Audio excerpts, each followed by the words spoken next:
दृष्टांत क्रमांक 101. जैसा डोळ्याचा. प्रकरण वश. लीळा क्रमांक उत्तरार्ध 446. महादायीसा आत्मज्ञान निरूपणे. हा दृष्टांत स्वामींनी श्री क्षेत्र पैठण या ठिकाणी महादायीसांप्रती निरूपण केलेला आहे. दृष्टांत संबंध. अपरोक्ष ज्ञान झाल्यानंतर त्या ज्ञानाने प्राप्त जे तिथलं दर्शन आहे ते दर्शन कसे आहे तेच लापणिकेतून सांगतात. लापणिक. मग आत्मेनीची आत्मेया ते देखता होय, जैसा डोळ्याचा.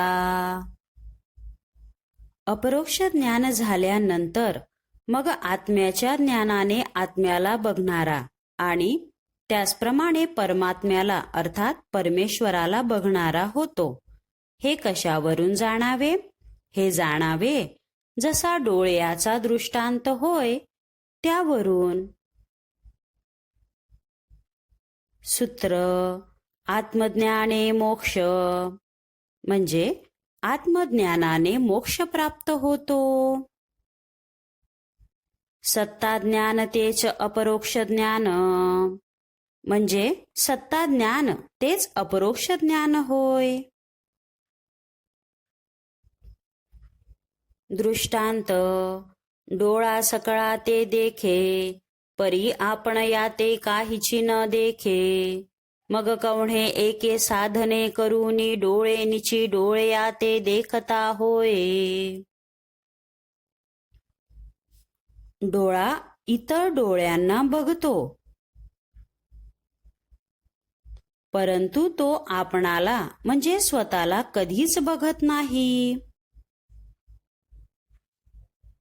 मग कोण्या एका साधनाद्वारे अर्थात दर्पणाच्या द्वारे तो डोळ्यानेच डोळ्याला बघतो.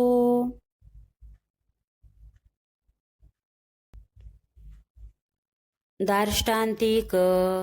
तैसा आत्मा सकळा ते देखे, परी आपण या ते कहीची न देखे.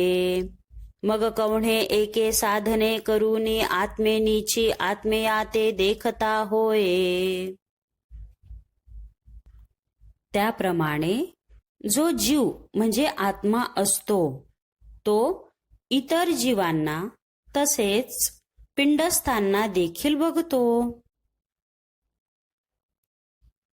परंतु स्वतःच्या जीवाचे जे स्वरूप आहे ते तो सविशेष बघत नाही.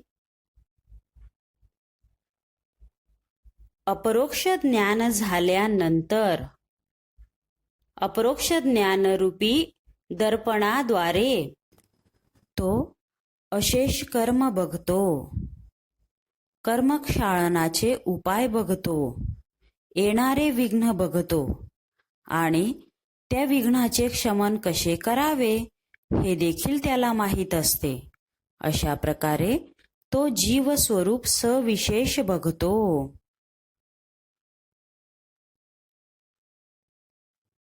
दंडवत प्रणाम.